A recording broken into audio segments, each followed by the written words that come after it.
Hey everyone, welcome back.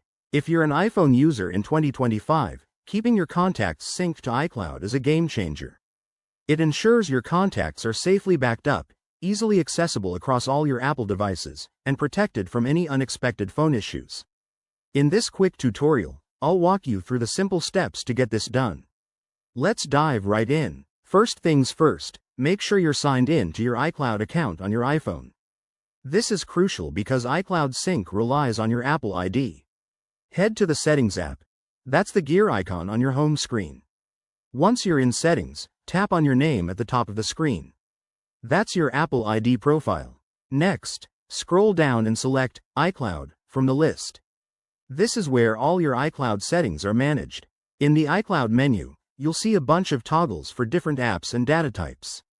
Look for Contacts. It might be under a section called Apps using iCloud, or similar, depending on your iOS version in 2025. Tap on it to enable syncing. Now, toggle the switch next to Contacts to the On position. If it's already on, you might see a message about merging data. That's normal, as it combines your local contacts with iCloud ones. Your iPhone will start syncing automatically, but make sure you have a stable internet connection for this to work smoothly.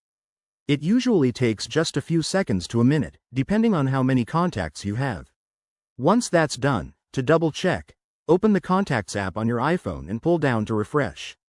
You can also log in to iCloud.com on a computer and verify your contacts are there. If everything looks good, you're all set. In conclusion, syncing your iPhone contacts to iCloud is straightforward and keeps your data secure.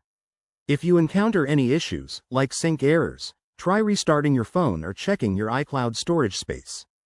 Thanks for watching. If this helped, give it a thumbs up and subscribe for more tech tips. See you next time.